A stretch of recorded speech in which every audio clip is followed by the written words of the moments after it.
اعوذ باللہ من الشیطان الرجیم بسم اللہ الرحمن الرحیم یا بنی اسرائیل اذکروا نعمتی التي انعمت علیکم وأوفوا بعهدي أوف بعهدكم وإياي فارهبون۔ اور تم پورا کرو میرے عہد کو، میں پورا کروں گا تمہارے عہد کو، اور تم مجھی سے ڈرو۔ وآمنوا بما أنزلت مصدقا لما معكم ولا تكونوا أول كافر به ولا تشتروا بآياتي ثمنا قليلا وإياي فاتقون۔ اور ایمان لے آؤ اس کتاب پر جو میں نے نازل کی ہے، تصدیق کرنے والی ہے اس کتاب کی جو تمہارے پاس ہے، اور تم سب سے پہلے کافر نہ بنو، اور میری آیتوں کو معمولی قیمت کے بدلے فروخت نہ کرو، اور تم صرف مجھی سے ڈرو۔ وَلَا تَلْبِسُوا الْحَقَّ بِالْبَاطِلِ وَتَكْتُمُوا الْحَقَّ وَأَنْتُمْ تَعْلَمُونَ۔ اور صحیح میں غلط بات نہ ملاؤ، اور جان بوجھ کر حق بات کو مت چھپاؤ۔ وَأَقِيمُوا الصَّلَاةَ وَآتُوا الزَّكَاةَ وَارْكَعُوا مَعَ الرَّاكِعِينَ۔ اور نماز کو قائم رکھو اور زکوٰۃ دیتے رہو، اور رکوع کرنے والوں کے ساتھ رکوع کرو۔ أَتَأْمُرُونَ النَّاسَ بِالْبِرِّ وَتَنْسَوْنَ أَنفُسَكُمْ وَأَنْتُمْ تَتْلُونَ الْكِتَابَ أَفَلَا تَعْقِلُونَ۔ کیا تم لوگوں کو نیکی کا حکم کرتے ہو اور اپنی جانوں کو بھول جاتے ہو، حالانکہ تم تو کتاب کی تلاوت کرتے ہو، تو پھر کیوں نہیں سوچتے؟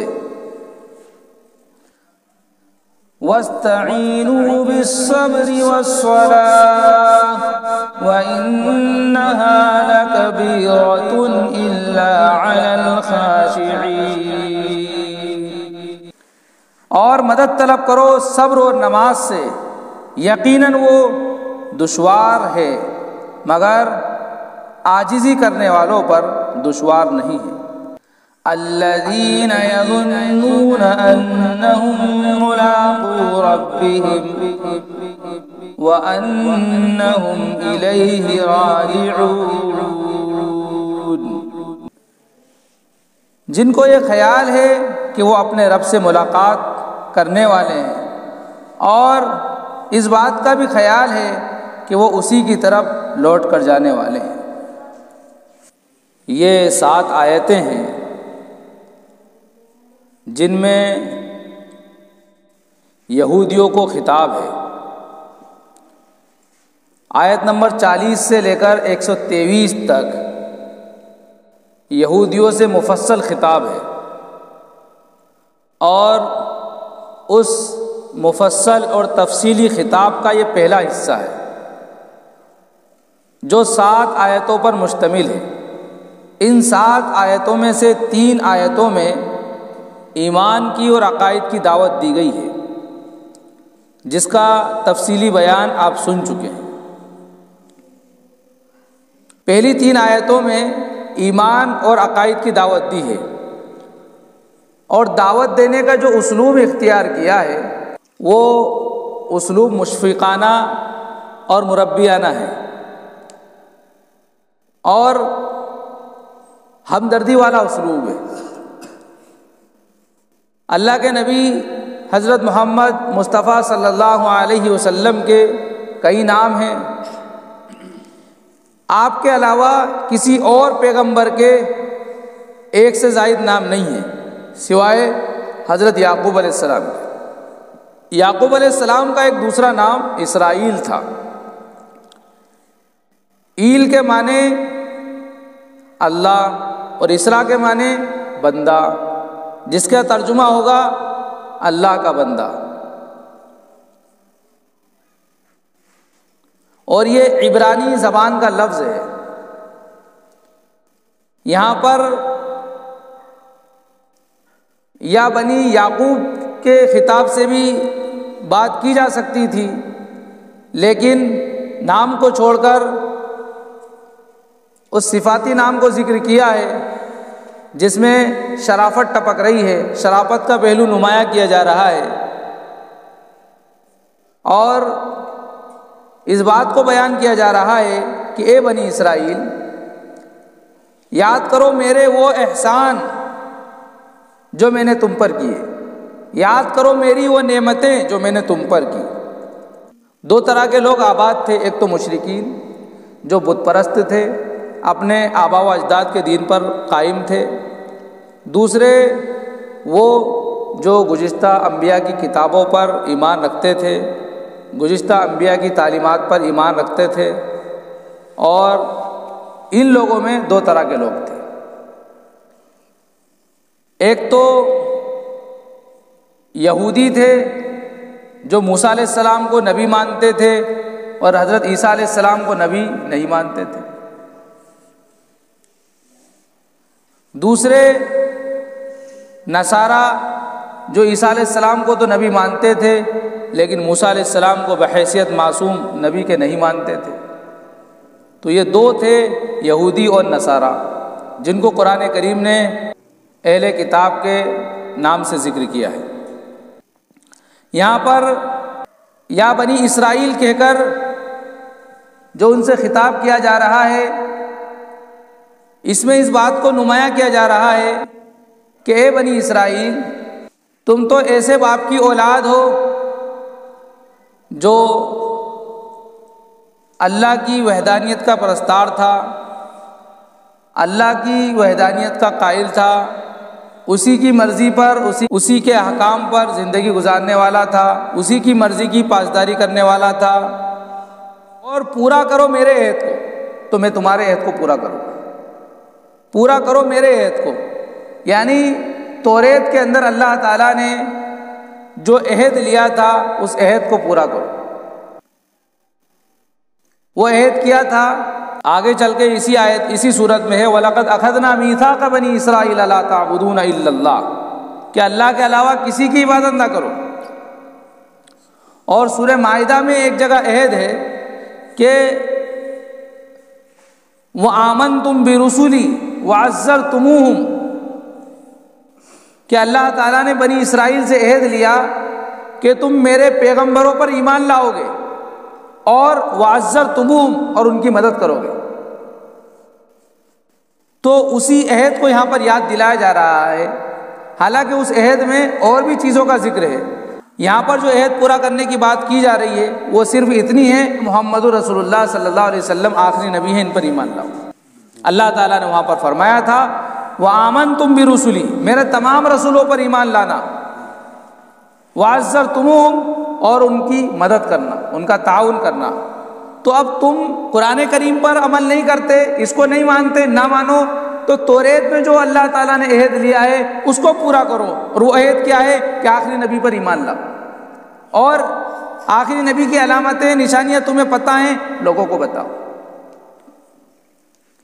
تو پھر میں میرا عہد پورا کروں گا۔ تو اللہ کا کیا عہد ہے؟ لَأُكَفِّرَنَّ عَنْكُمْ سَيِّئَاتِكُمْ، کہ تم سے تمہاری لغزشوں کو، تمہاری خطاؤں کو مٹا دوں گا، تمہاری خطاؤں کو ختم کر دوں گا۔ وَلَأُدْخِلَنَّهُمْ جَنَّاتٍ تَجْرِي مِن تَحْتِهَا الْأَنْهَارُ، اور تم کو ایسی جنتوں میں داخل کروں گا جن کے نیچے سے نہریں بہ رہی ہیں۔ اور آگے فرمایا وَإِيَّايَ فَارْهَبُونِ، اور تم تو صرف مجھ ہی سے ڈرو، میرے علاوہ کسی سے مت ڈرو۔ مفعول کو مقدم کیا، فا کا ذکر کیا، اور تاکید در تاکید کے ذریعے اس بات کو بیان کیا کہ صرف مجھ ہی سے ڈرو، جس کا ترجمہ مفسرین نے ایک اس طرح سے بھی کیا ہے کہ اگر کسی سے ڈرنا ہی ہے تو مجھ سے ڈرو۔ ڈر ان کو کس بات کا تھا؟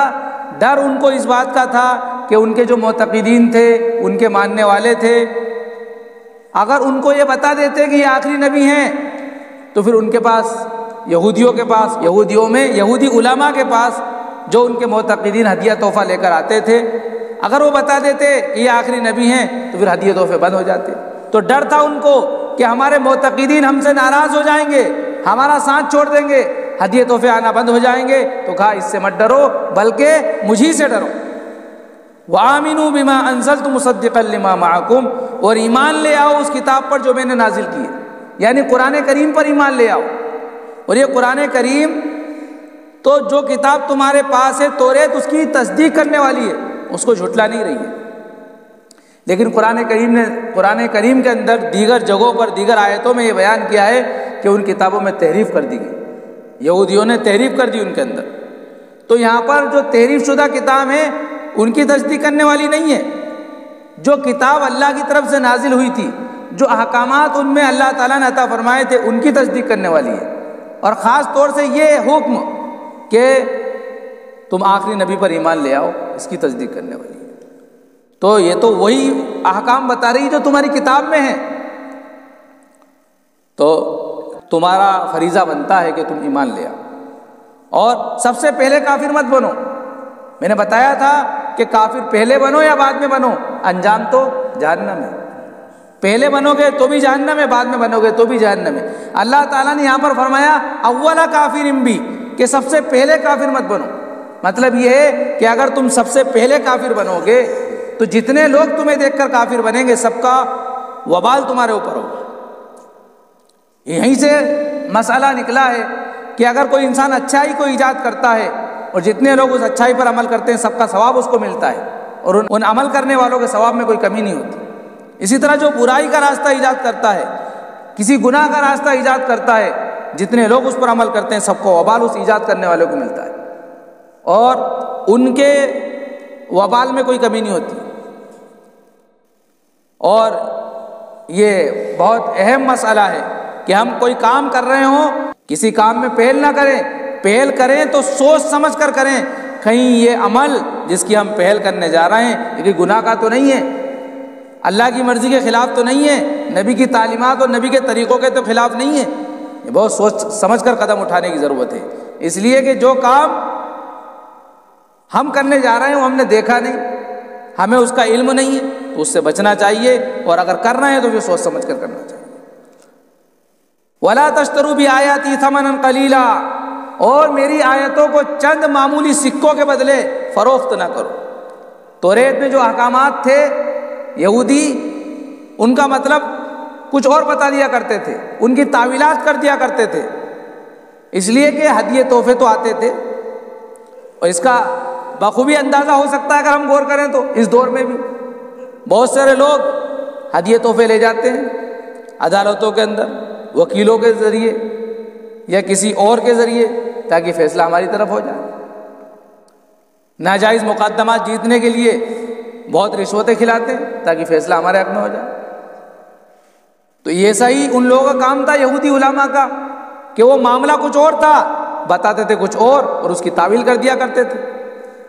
تو کہا کہ چند پیسوں کے لیے میری آیتوں کو فروخت مت کرو۔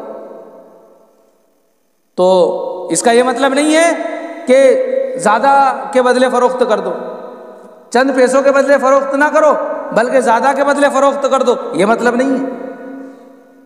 جیسا کہ قرآن کریم میں ایک جگہ، دوسری جگہ ہے، قرآن کریم میں ایک جگہ سود کے تعلق سے بیان فرمایا، اے ایمان والو لا تاکلوا الربا ضعافا مضاعفا، 2 گنا 4 گنا سود مت کھاؤ۔ تو کیا اس سے کم یا زیادہ کھا سکتے ہیں؟ یہ مطلب نہیں ہے، جس طرح وہاں پر یہ مطلب نہیں ہے، یہاں پر بھی یہ مطلب نہیں ہے کہ چند پیسوں کے ذریعے تو نہیں بیچ سکتے، زیادہ کے ذریعے بیچ دو، یہ مطلب نہیں ہے۔ اور کسی بھی عقل مند انسان کی عقل اس بات کو گوارا نہیں کرے گی کہ وہ قرآن کی آیتوں کو بیچے۔ باقی اجرت قرآن کا مسئلہ ہے، اجرت تعلیم کا مسئلہ ہے، اذان اور امامت کا مسئلہ ہے، اس کا تعلق اس آیت سے نہیں ہے، وہ موضوع بھی الگ ہے، اس کے دلائل بھی الگ ہیں، اس لیے یہاں پر اس کی تشریح نہیں کی جائے گی۔ وَإِيَّايَ فَاتَّقُونَ، اور صرف مجھ ہی سے ڈرو۔ پہلے جو لفظ تھا وہ فرحبون تھا، یہاں پر جو ہے وہ فتقون ہے، دونوں کے معنی ہیں ڈرو اور صرف مجھی سے ڈرو۔ تو دونوں میں کیا فرق ہے؟ ایک لفظ ہوتا رہب، ایک لفظ ہوتا اتقاء، دونوں کے معنی ہیں ڈرنا۔ رہب اس ڈر کو کہتے ہیں جو دل میں بیٹھا ہوا ہو، جس کو دہشت بھی کہہ سکتے ہیں، کسی کا روب جو ہے جم چکا ہو، کسی کے روب کا تسلط ہو چکا ہو، جس کے نتیجے میں انسان مرعوب ہو چکا ہو، اس کو کہتے ہیں رہب۔ تو پہلے کہا کسی کا ڈر دل میں بیٹھا ہے، اس ڈر کو نکالو اور اللہ ہی کا ڈر دل میں بٹھاؤ۔ یہاں پر فتقون اتقاء ایسے ڈر کے لیے استعمال ہوتا ہے کہ جو ڈر دل میں بیٹھا ہے اس ڈر کے بچاؤ کے لیے انسان کچھ تدبیریں کرے۔ تدبیریں کیا کرتے تھے؟ معاملات کو گڈمٹ کر دیا کرتے تھے، حق کو باطل کے ساتھ گڈمٹ کر دیا کرتے تھے، اور تاویلات کر کے قرآن کی آیتوں کو بیچ دیا کرتے تھے، یعنی مسئلہ بدل دیا کرتے تھے۔ مسئلہ توریت میں کچھ لکھا ہے، اپنی عوام کو کچھ بتا رہے ہیں، مسئلہ ہی بدل دیا کرتے تھے۔ اس طرح سے جو ہے اس کے ذریعے پیسے لیا کرتے تھے۔ تو کہا کہ یہ جو ڈر بیٹھا ہوا ہے، اس ڈر کی وجہ سے تاویلات کر رہے ہو، تو جو دل میں ڈر بیٹھا ہے اس کو نکال کر اللہ کا ڈر داخل کرو، اور یہاں پر جو تدبیر تم کر رہے ہو یہ تدبیر مت کرو، بلکہ جو تدبیر اللہ نے بتائی ہے وہ کرو تاکہ اللہ کے ڈر سے بچ جاؤ۔ آئی بات سمجھ؟ آگے فرمایا وَلَا تَلْبِسُوا الْحَقَّ بِالْبَاطِلِ وَتَكْتُمُوا الْحَقَّ وَأَنْتُمْ تَعْلَمُونَ، اور صحیح بات میں غلط بات کو مت ملاؤ، اور جان بوجھ کر حق بات کو مت چھپاؤ۔ جیسا کہ ابھی ذکر کیا کہ مسئلہ توریت میں کچھ لکھا ہے، اس کی تعویل کر کے کچھ اور بتا رہے ہیں اور ہدیے تحفے لے رہے ہیں، اور جانتے بھی ہیں کہ یہ غلط ہے، اس کے باوجود جو ہے حق کو چھپا رہے ہیں۔ حق کیا تھا؟ حق یہ تھا کہ یہ محمد صلی اللہ علیہ وسلم آخری نبی ہیں، یہودیوں کو پتا تھا، پھر بھی اپنی عوام کو، اپنے معتقدین کو نہیں بتا رہے تھے، جان بوجھ کر حق کو چھپا رہے تھے اور صحیح بات میں غلط بات کو ملا رہے تھے۔ کیسے ملا رہے تھے کہ مسئلہ تھا کچھ اور تعویل کر کے بنا رہے تھے کچھ اور۔ مثلا کوئی انسان آپ سے سوال کر رہا ہے کہ آپ نے نماز پڑھی تھی اور وقت ہے عصر کا، وہ پوچھنا چاہ رہا ہے عصر کی نماز کے بارے میں، آپ کہہ رہے تھے ہاں پڑھی تھی، اور مراد کیا لے رہے ہیں؟ ظہر کی نماز۔ پوچھنے والے کا مطلب ہے عصر کی نماز کے بارے میں، آپ اپنے دل میں مراد لے رہے ہیں ظہر کی نماز۔ آپ سمجھ رہے ہیں کہ میں صحیح بول رہا ہوں، آپ صحیح نہیں بول رہے، اس لیے کہ پوچھنے والے کا مطلب ہے عصر کا، اور آپ قسم کھا رہے ہیں ظہر کے بارے میں اور اپنے دل میں گمان کر رہے ہیں کہ میں صحیح بول رہا ہوں، تو یہ غلط ہے، اور یہ صحیح میں غلط کو ملانا ہے۔ وَلَا تَلْبِسُوا الْحَقَّ، معاملے کو گڈمٹ مت کرو، معاملے کو خلط ملط مت کرو، جو معاملہ ہے اس کو بتاؤ۔ انسان بعض دفعہ قسم کھا لیتا ہے کہ ایسی بات کرنا جو مخاطب کی مراد کو نہ پہنچے، یہ جو ہے جائز نہیں ہے۔ اگر انسان نے ایسی بات قسم کھا کر کے دی تو وہ حانث ہوگا اور اس کو قسم کا کفارہ دینا پڑے گا۔ آگے فرمایا وَأَقِیمُوا الصَّلَاةَ وَآتُوا الزَّکَاةَ وَارْکَعُوا مَعَ الرَّاکِعِینَ، اور نماز کو قائم رکھو، زکوٰۃ دیتے رہو، اور رکوع کرنے والوں کے ساتھ رکوع کرو۔ یہاں پر نماز کا حکم دیا جا رہا ہے اور زکوٰۃ کا حکم دیا جا رہا ہے۔ پہلے تو یہ سمجھنا ہے کہ یہودیوں میں دو بیماریاں تھیں، دو مرض تھے یہودیوں کے اندر۔ ایک مرض تھا مال کی محبت، ایک مرض تھا عزت و شہرت کی محبت۔ یہودی ایمان اس لیے نہیں لا رہے تھے کہ ان کی جو چودراہٹ تھی، ان کی جو عوام کے اندر جو اثر و رسوخ تھا وہ خطرے میں پڑ جاتا، اس لیے وہ ایمان نہیں لا رہے تھے۔ تو عزت اور شہرت اور اپنی کرسی، اپنی گدی سے محبت تھی، اس لیے یہودی ایمان نہیں لا رہے تھے۔ دوسرا کہ ہدیے تحفے آ رہے تھے، مال کی محبت تھی، مال آنا بند ہو جاتا، اس لیے ایمان نہیں لا رہے تھے۔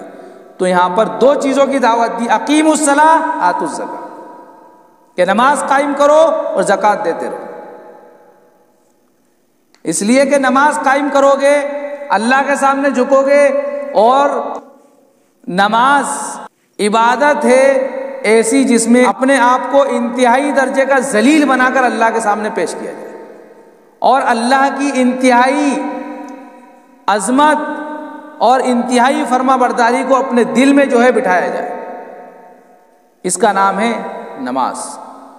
اسی لیے یہاں پر فرمایا وَارْكَعُوا مَعَ الرَّاكِعِينَ، رکع کے اصل معنی جھکنے کے، کہ جھکو جھکنے والوں کے ساتھ، یعنی اللہ کے سامنے اپنے آپ کو ذلیل بنا کر پیش کرو، اللہ کے سامنے اپنی ناک رگڑو، اپنی پیشانی ٹکاؤ۔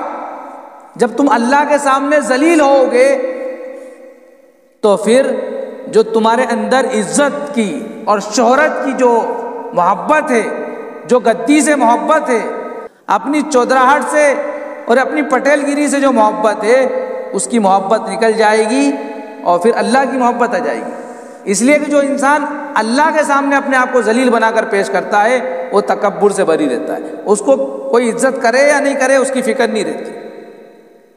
ہاں، آتوا الزکاۃ، غریبوں کا خیال رکھو گے، زکوٰۃ دیتے رہو گے تو پھر مال کی محبت بھی دل سے نکل جائے گی۔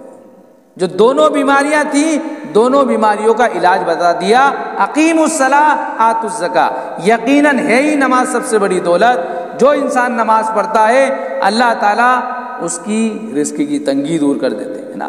5 طرح کے انعامات تو دنیا میں، 15 طرح کے انعامات ہیں نماز کی پابندی پر، تو جس کے فضائل بہرحال ہم سنتے رہتے ہیں۔ تو نماز قائم کرو اور زکوٰۃ دیتے رہو، یہ 2 عبادتوں پر عمل کرنے سے وہ 2 بیماریوں کا علاج ہو سکتا ہے، اور آج بھی یہ 2 بیماریاں دیکھا جائے تو کثرت سے پائی جاتی ہیں۔ اس لیے نماز کی پابندی رکھنا چاہیے اور زکوٰۃ دیتے رہنا چاہیے۔ یہاں پر ایک بات اور ذکر کی ہے کہ رکوع کرو رکوع کرنے والوں کے ساتھ۔ کیا مطلب ہے؟ نماز پڑھیں گے اس کے اندر رکوع تو ہے ہی۔ ایک مطلب تو اس کا یہ ہے کہ ہم لوگوں کی جو نماز ہے اس طرح کی نماز نہیں تھی یہودیوں کی، ان کی نماز میں رکوع نہیں تھا، اس لیے کہا کہ تم جو بغیر رکوع والی نماز پڑھ رہے ہو اس طرح مت پڑھو، بلکہ یہ جو رکوع کرنے والی نماز ہے، جو مسلمان جو پڑھ رہے ہیں، آخری نبی کے امتی جو پڑھ رہے ہیں، اس طرح کی نماز پڑھو۔ ایک مطلب تو یہ ہے۔ دوسرا یہ ہے کہ ان کے ساتھ آؤ، ان کے ساتھ جھکو، ان کے ساتھ مل کر عبادت کرو، یعنی یہاں پر نماز کی جماعت کی ترغیب دی جا رہی ہے کہ جماعت کے ساتھ نماز پڑھو۔ اسی لیے مفسرین نے اور فقہاء کرام نے لکھا ہے اور احادیث میں بہت تاکید آئی ہے، بغیر عذر کے جماعت کو چھوڑ دینا، تنہا اپنی نماز پڑھ لینا، ایسے شخص کے بارے میں بڑی وعید آئی ہے احادیث کے اندر۔ ایک موقع پر نبی اکرم صلی اللہ علیہ وسلم نے فرمایا کہ میرا دل چاہتا ہے کہ چند لوگوں کو کہوں کہ تم نماز پڑھو اور میں ان لوگوں کے گھروں کو جلا دوں جو اپنے گھروں میں نماز پڑھ لیتے ہیں۔ ایک دوسری حدیث میں فرمایا کہ اگر مجھے بچوں کا اور عورتوں کا ڈر نہ ہوتا تو میں ان لوگوں کے گھروں کو جلا دیتا جو اپنے گھروں میں بغیر عذر کے نماز پڑھ لیتے ہیں۔ تو نبی نے کتنی سخت بات کہی ہے۔ اس لیے بعض علماء جماعت کی نماز کو واجب کہتے ہیں، لیکن حضرت عبداللہ ابن مسعود رضی اللہ تعالیٰ عنہ کی حدیث کی بنیاد پر امام ابو حنیفہ رحمۃ اللہ علیہ اور ان کے متبعین اس کو سنت موقدہ قرار دیتے ہیں جو واجب کے قریب، اور جو بغیر عذر کے گھروں میں نماز پڑھ لیتے ہیں ان کی نماز کے تعلق سے مختلف روایتیں ہیں۔ ایک صحابی آئے، نابینا تھے، نبی کی خدمت میں آ کر کہا کہ مجھے کوئی ایسا شخص نہیں ملتا جو مسجد تک ہاتھ پکڑ کر لے آئے، تو میں کیا اپنے گھر پہ نماز پڑھ سکتا ہوں؟ تو آپ نے فرمایا پہلے تو اجازت دے دی، آپ نے پہلے تو اجازت دے دی، پھر وہ تھوڑی دور گئے تھے کہ بلایا اور پوچھا کیا نماز اذان سنتے ہو؟ پوچھا کیا اذان سنتے ہو؟ ہاں جی یا رسول اللہ۔ کہا پھر تو مسجد میں آنا ہی پڑے گا۔ اس سے لکھا ہے کہ جہاں تک اذان کی آواز جاتی ہے ان کے لیے تو مسجد میں ہی آ کر نماز پڑھنا ضروری ہے، اور اس میں مائک وغیرہ کا جو سسٹم ہے اس کا اعتبار نہیں ہے۔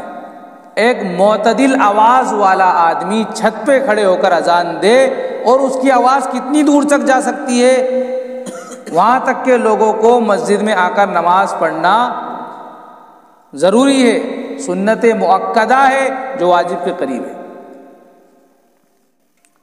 اور بغیر عذر کے نماز پڑھ لینا تو اس کی وعید احادیث میں آئی ہے۔ فقہاء کرام نے لکھا ہے کہ جو اپنی تنہا نماز پڑھ لیتے ہیں، جماعت سے غافل ہیں، ان کی نماز تو ہو جائے گی لیکن ثواب میں کمی ہوگی۔ بعض فقہاء نے کہا کہ نماز تو ہو جائے گی لیکن نماز کے اوپر جو اجر و ثواب ملنا تھا وہ نہیں ملے گا، صرف ذمے سے فرض ادا ہو جائے گا بس۔ اور حقیقت میں اگر غور کریں تو بات یہی سمجھ میں آتی ہے، اس لیے کہ جو انسان تنہا اپنی نماز پڑھتا ہے وہ شخص پہلی بات تو یہ ہے کہ سنت نہیں پڑھتا ہے، صرف فرض پڑھ کے بیٹھ جاتا ہے۔ یا اس سے پہلے کی ایک بات یہ سمجھیے کہ وہ جلدی جلدی وضو کرتا ہے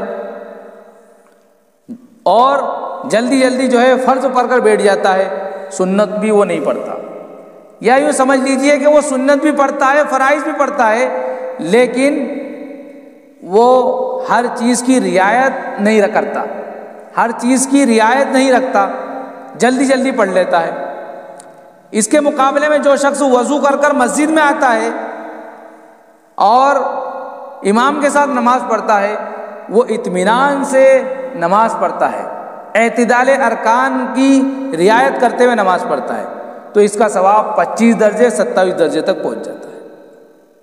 اور انفرادی نماز میں یہ کیفیت نہیں رہتی، اس لیے انفرادی نماز پڑھنے والے کے ذمے سے فرض تو ادا ہو جائے گا لیکن ثواب کچھ نہیں ملے گا، اس لیے جماعت سے نماز پڑھنا چاہیے۔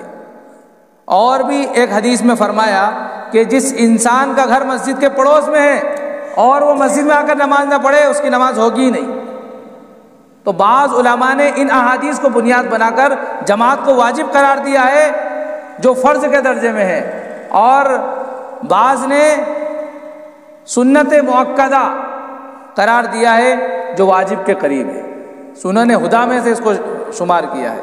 اس لیے جماعت کے ساتھ نماز پڑھنا چاہیے۔ جماعت اللہ کو بڑی پسند ہے، جماعت پر اللہ کا ہاتھ ہوتا ہے، اور جماعت میں جتنے زیادہ لوگ ہوں گے اتنا ہی ثواب بڑھتا رہتا ہے، اور اس میں بڑی حکمتیں بیان کی گئی ہیں، تو جماعت کے ساتھ نماز پڑھنا چاہیے۔ اگلا پہلو انشاءاللہ کل بیان کریں گے۔ اللہ تعالیٰ جو ہے کہی سنی باتوں پر عمل کی توفیق عطا فرمائے، قرآن کی تعلیمات سے اللہ تعالیٰ واقف ہونے کی، واقف رہنے کی توفیق عطا فرمائے۔ اللہ تعالیٰ اپنی مرضی کے مطابق، احکام الہی کے مطابق پیارے آقا حضرت محمد مصطفیٰ صلی اللہ علیہ وسلم کی طریقوں کے مطابق زندگی گزارنے والا بنائے، آپ کی منشا کے مطابق زندگی گزارنے والا بنائے۔ اللہ تعالیٰ صحابہ والے مزاج، صحابہ والے جذبے عطا فرمائے، آمین۔ سبحان اللہ و بحمدہ، سبحانک اللہم و بحمدک، نشہد ان لا الہ الا انت، نستغفرک و نتوب الیک۔ سبحان ربک رب العزت عما یصفون، وسلام علی المرسلین۔